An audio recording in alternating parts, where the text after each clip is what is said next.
빅데이터 분석회사 필기 대표 문제 같이 보기 강의를 시작하도록 하겠습니다. 이번 시간에는 본격적으로 이 과목에 대해서 같이 보도록 하겠습니다. 먼저 문제 같이 볼게요. 데이터의 오류 원인에 대한 설명으로 옳지 않은 것은 정답은 4번이겠죠? 그렇다면 결집값과 이상값에 대해서 같이 한번 보도록 하겠습니다.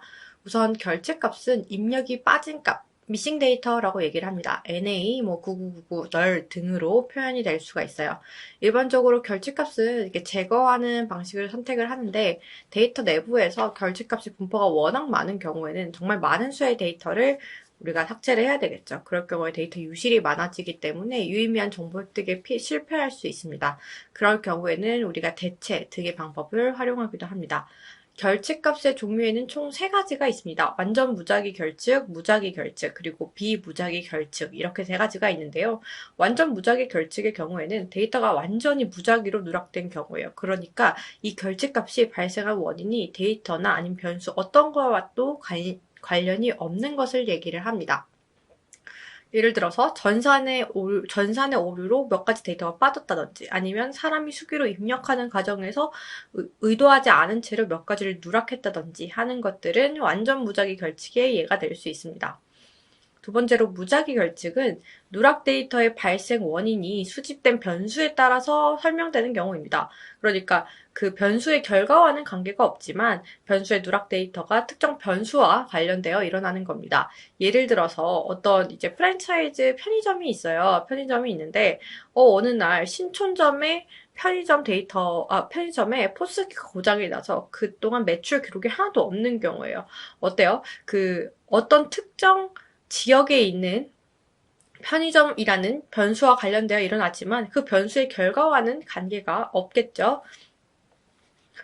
마지막으로 비무작위 결측은 데이터가 무작위가 아닌 상황에서 누락되는 경우입니다. 임의로 누락되었다라고 얘기를 생각을 할 수도 있어요. 예를 들어가지고 미성년자들에게 흡연량이나 음주량을 물었을 경우에 의도적으로 축소되거나 아니면 결집값이 발생하는 경우가 있겠죠. 또는 알코올 중독자들에게 건강검진에서 음주량을 물었을 경우에 결집값이 발생한다든지 하는 것은 이 누락된 데이터, 음주량이라는 데이터의 특성과 관련이 있기 때문에 이런 경우는 비무작위 결측이라고 얘기를 하게 됩니다. 그렇다면 이러한 결집값은 어떻게 처리를 해야 될까요? 우선 결집값을 식별을 합니다. 다양한 형태의 결측 데이터가 있으므로 이 결측 데이터의 형태를 식별을 할 건데요. 말 그대로 공란일 경우도 있고, NA 값일 수도 있고, 9999 값일 수도 있는데, 우선 저희가 이걸 식별하고 처리하기 위해서 처리 가능한 형태로 부호화해주는 것이 필요합니다. 공란이라면 NA나 NaN 이런 값으로 채워주는 것들이죠. 그 다음에 결집값을 대체하는 겁니다. 자료형에 적합한 형태로 결집값을 처리하는 것을 우리가 결집값을 대체한다라고 얘기를 합니다. 결집값을 대체하는 방법에는 단순대치법과 다중대치법 2가지로 구분이 됩니다. 이번 강의에서는 단순대치법에 대해서만 간단하게 보고 가도록 하겠습니다. 단순대치법은 결집값을 통계적인 값으로 대체하는 통계적 기법이에요. 그래서 데이터 분포를 좀 왜곡할 수도 있으면서 대체된 값에 대한 신뢰성 문제는 발생을 하고 있다는 단점이 있습니다. 완전 분석법은 누락된 데이터가 발생한 데이터를 그냥 빼는 거예요. 제외하고 분석을 수행을 합니다. 그렇다면 분석은 굉장히 쉬워지지만 부분적으로 무시되는 자료가 있기 때문에 타당성 문제가 발생할 수도 있습니다. 두 번째는 평균 대치법이에요. 말 그대로 자료의 평균값으로 대치합니다. 나이에서 미신값이 있다고 했을 때 그 나이의 평균을 대치하는 거죠. 그래서 불완전한 자료를 완전한 자료로 만듭니다. 하지만 평균값이 많이 들어가면 어떻게 돼요? 표준 오차가 과소 추정되는 그 단점이 존재하게 됩니다. 마지막으로 단순 확률 대치법입니다. 평균 대치법을 보완한 건데요. 평균 대치법에서 관측된 자료를 토대로 결집값을 대체할 때 적절하게 확률값을 부여한 후에 대체하는 방법입니다. 핫택 방법이나 KNN 방법들이 존재를 하고 있습니다. 다음 문제 같이 한번 풀어볼게요. 불균형 데이터 세트로 이진 분류 모형을 생성 시 불균형을 해소하기 위한 방법으로 옳지 않은 것은 정답은 4번이겠죠. 언더샘플링 방법을 이용해서 소스 클래스의 데이터를 생성해서 데이터의 비율을 맞춘다라고 했는데 소수 클래스의 데이터를 복제하거나 생성해서 데이터의 비율을 맞추는 것은 오버샘플링의 과정이었어요. 그러면 불균형 처리 기법에 대해서 이번 시간에 보고 마무리 짓도록 하겠습니다. 불균형 처리 기법은 데이터의 각 클래스에서 갖고 있는 데이터의 양의 차이가 굉장히 큰 경우에 데이터가 불균형하다고 얘기를 합니다.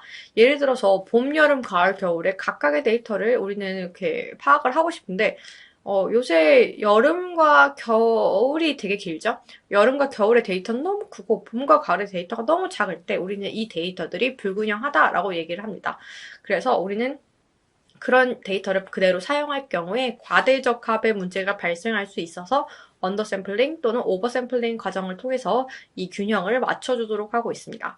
첫 번째로 언더샘플링입니다. 언더샘플링은 첫 번째 그림을 보면 되겠죠. 다수, 큰 데이터를 조금만 선택해서 데이터의 비율을 맞추는 거예요. 그러니까 봄의 데이터가 10개, 여름의 데이터가 100개라고 하면 여름의 데이터에서도 10개만 뽑았습니다. 이것을 바로 언더샘플링이라고 얘기를 합니다. 이러한 경우에는 데이터 소실이 정말 크겠죠. 여름에 90개의 데이터가 소실이 된다는 단점이 있습니다. 오버샘플링입니다. 오버샘플링은 반대로 소수의 클래스를 복제해서 데이터의 비율을 맞추는 거죠. 아까 봄이 10개, 여름이 100개라고 했을 때 봄의 10개를 곱하기 10 해서 복제를 해버리는 거죠. 정보가 손실되지 않는다는 장점은 있으나 어떻게 해요? 똑같은 데이터가 여러 번 들어갔으므로 한 데이터에 대해서 편향이 되는 게 크겠죠. 그래서 과적값을 초래할 수 있다는 단점이 있습니다. 이상으로 이번 강의를 마치도록 하겠습니다. 감사합니다.